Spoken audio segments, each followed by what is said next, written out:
Major Kalshi Classes online courses for all defense exams. Recorded lecture, e-notes, daily live classes, online test. अब online पढ़ेगा तभी तो फौजी बनेगा India. Download the MKC Learning app and fulfill your dreams. जय हिंद दोस्तों, आपका बहुत बहुत स्वागत आज की इस क्लास में. आज की इस क्लास में हम डिस्कस करेंगे AFSPA. जैसा कि आप जानते हैं AFSPA का पूरा नाम arm forces special power act होता है और ये भारत के लिए साथ ही साथ भारत के सभी सशस्त्र बलों के लिए सबसे आवश्यक एक लीगल प्रोटेक्शन वाला एक एक्ट है.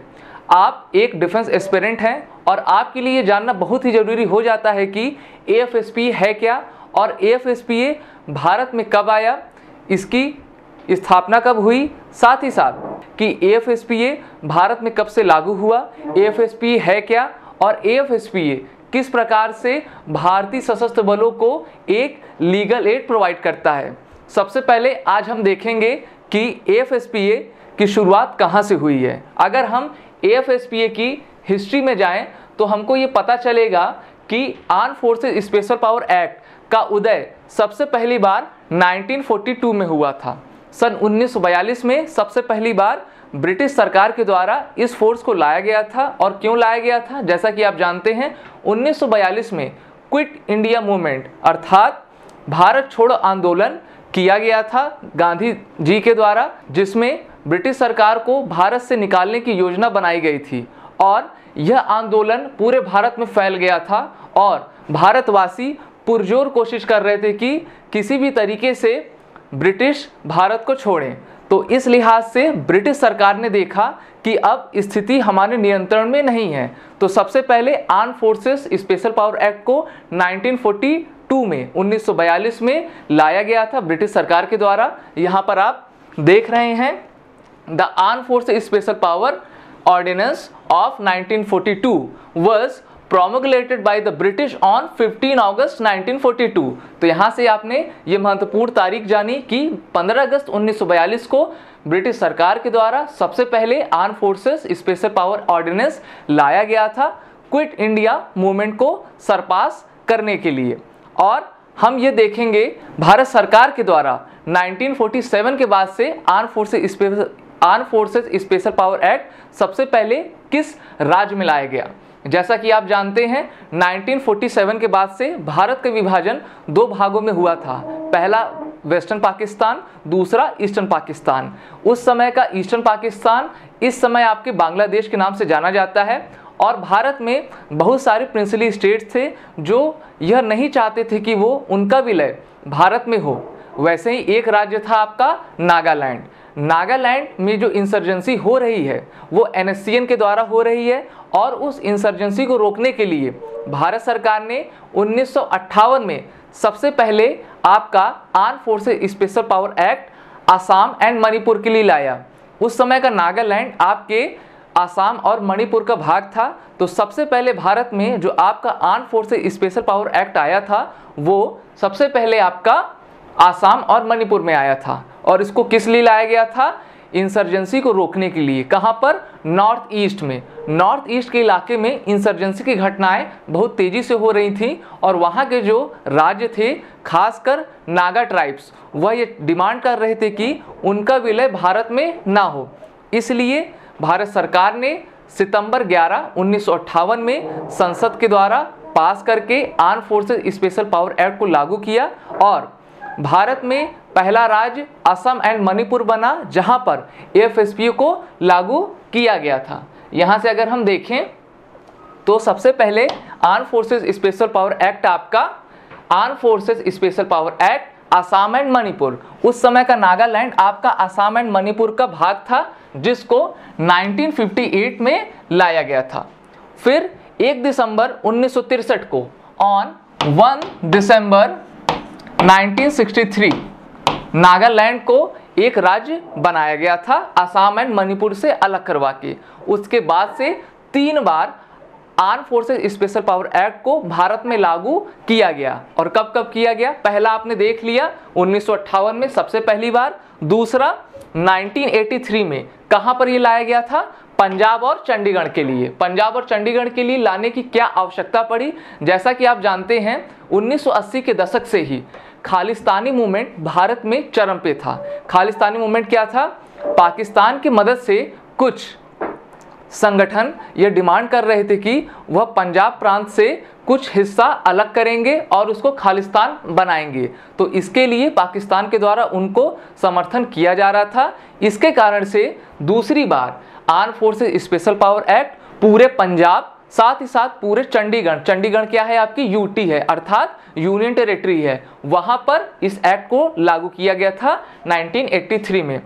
उसके बाद से ही आपने देखा 1986 के बाद से जम्मू कश्मीर में पाकिस्तान के द्वारा प्रॉक्सी युद्ध चलाया जा रहा था, यानी कि छद्म युद्ध, और वहां पर भारतीय सशस्त्र बलों को एक कानून की आवश्यकता थी जिससे कि वो आराम से फ्रीली होकर काम कर सकें।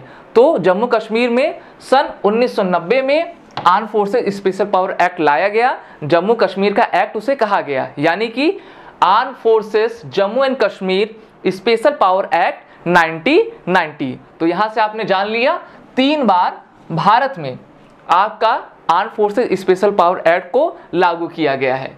और यहां पर अगर आप इस आर्टिकल को पढ़ें, आर्टिकल 35 भारत सरकार को क्या सुझाव देता है, क्या सलाह देता है कि the article 355 of the constitution of India confers power to the central government. किसको देता है पावर? सेंट्रल गवर्नमेंट को, यानी कि केंद्र की सरकार को, कि to protect every state from internal disturbance, यानी कि भारत की केंद्र सरकार भारत के किसी राज्य को भी इंटरनल डिस्टर्बेंस से बचाने के लिए कोई भी उपाय लागू कर सकती है। तो उसी एड में आपका arm forces special power act आता है, जो कि एक सशस्त्र बलों के लिए एक कानूनी एड के रूप में कार्य करता है। अब हम जानेंगे कि arm forces special power act है क्या। तो हम जानेंगे इसके अंदर निहित शक्तियां क्या हैं जो arm forces special power act के द्वारा भारतीय सशस्त्र बलों को दी जाती है। सबसे पहला,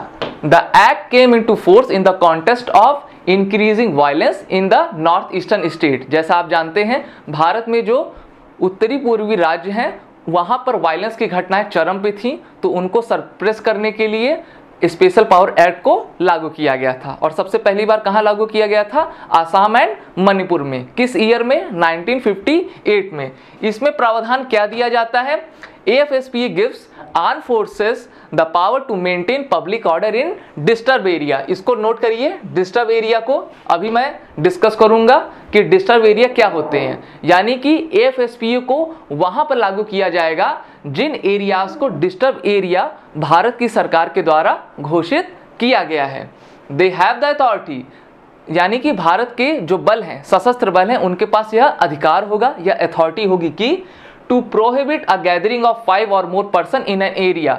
जो डिस्टर्ब एरिया को घोषित किया गया है वहां पर 5 या 5 से अधिक लोगों के समूह को वो रिस्ट्रिक्ट कर सकते हैं, और अगर वो ऐसा नहीं मानते हैं तो उन पर आप, यानी कि भारतीय सशस्त्र बल कार्रवाई कर सकते हैं, उनको डिटेन कर सकते हैं, उनको बिना वारंट के सर्च कर सकते हैं, साथ ही साथ बिना वारंट के उनको जेल में भी डाल सकते हैं। ये स्पेशल पावर एक्ट के अंदर प्रावधान किया गया है।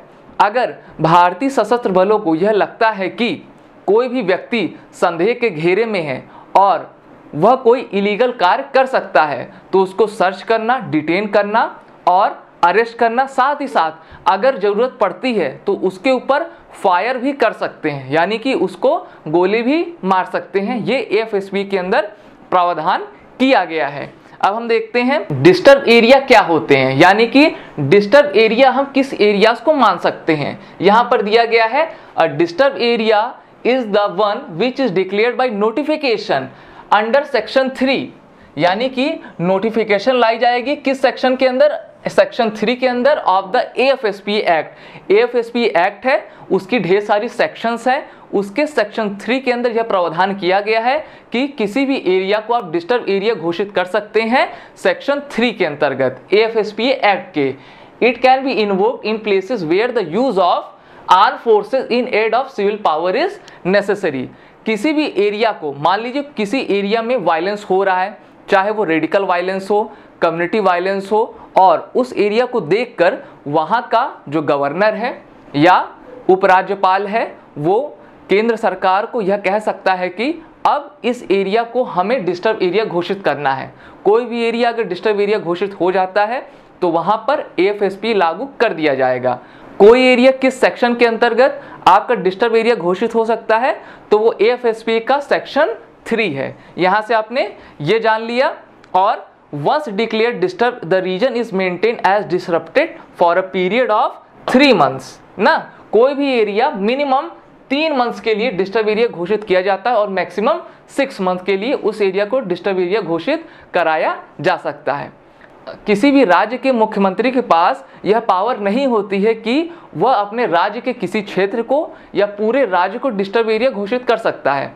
ये अथॉरिटी सिर्फ केंद्र सरकार और उसके प्राधिकार में आने वाले अधिकारियों के पास ही होती है। जैसे ministry of home affairs notification जारी करके किसी एरिया को या पूरे राज्य को आपका डिस्टर्ब एरिया घोषित कर सकता है और वहां पर AFSPA एक्ट लागू कर सकता है। दूसरा अथॉरिटी आपके राज्यपाल अर्थात गवर्नर और लेफ्टिनेंट गवर्नर यानी कि उपराज्यपाल के पास होता है। उपराज्यपाल कहाँ पे कार्य करता है? यूटी में कार्य करता है, यानी कि यूनियन टेरिटरी में काम करता है। अभी भारत के विभिन्न राज्यों में आपका AFSPA लागू है, जैसे कि नागालैंड में, जम्मू कश्मीर में, इन सब इलाकों में, अरुणाचल प्रदेश में, इन सभी इलाकों में आपका AFSPA अभी भी लागू है और इन इलाकों को डिस्टर्ब एरिया घोषित किया जा चुका है।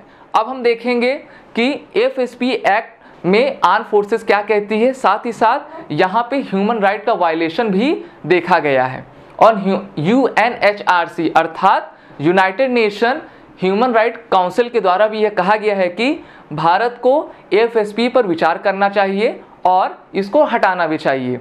कुछ गलत कृत्य भी किए जाते हैं जिनके ऊपर अथॉरिटी भी आर्मी के द्वारा बैठाई जाती है। AFSPA में किसी भी आर्मी पर्सनल को, यानी कि अगर वो JCU रैंक के एबव है, JCU है, लेफ्टिनेंट है या फिर उनके ऊपर के समकक्ष रैंक का है, तो उसके पावर ये अथॉरिटी होती है कि वह डिस्टर्ब एरिया में किसी भी लोगों के ग्रुप को जो 5 से अधिक हैं उनको डिटेन कर सकता है, उनको संदेह के आधार पर उनसे पूछताछ कर सकता है, अगर ज़रूरत पड़ी तो उनको अरेस्ट या उनके ऊपर फायर भी खोला जा सकता है। तो इस प्रकार से यह अथॉरिटी भारत के सभी आर्म फोर्सेस को दी जाती है, यानी कि मिलिट्री को arm forces special power act के अंतर्गत ये सभी प्राधिकार उपलब्ध हैं। अब हम आज की क्लास में आखिर में देखेंगे कि भारत में वो कौन कौन से राज्य हैं जो AFSPA एक्ट के अधीन आते हैं। तो सबसे पहला, it is effective in the whole of Jammu and Kashmir. AFSPA act पूरे जम्मू कश्मीर में लागू है, पूरे नागालैंड में, आसाम में, मणिपुर में, मणिपुर के excluding 7 assembly constituency of Imphal को छोड़कर पूरे मणिपुर में और अरुणाचल प्रदेश के कुछ पार्ट्स में लागू हैं। तो ये आपने देखा AFSPA एक्ट पूरे जम्मू कश्मीर में, आसाम, नागालैंड, मणिपुर, ठीक है, मणिपुर के इम्फाल को छोड़कर अरुणाचल प्रदेश के कुछ तमाम हिस्सों में यह AFSPA एक्ट लागू है।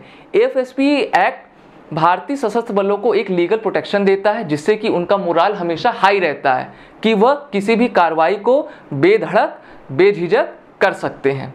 यहाँ पर यह भी देखना है कि AFSPA एक्ट में कुछ रिफॉर्म्स की आवश्यकता है कि कोई भी अधिकारी किसी भी गलत मंशा से इस एक्ट का दुरुपयोग ना करे। तो आज की क्लास में इतना ही। आज की इस क्लास का आप लिंक हमारे डिस्क्रिप्शन में प्राप्त कर सकते हैं। जय हिंद, जय Bharat. Major Kalshi Classes online courses for all defense exams. Recorded lecture, e-notes, daily live classes, online test. अब online पढ़ेगा तभी तो फौजी बनेगा India. Download the MKC Learning app and fulfill your dreams.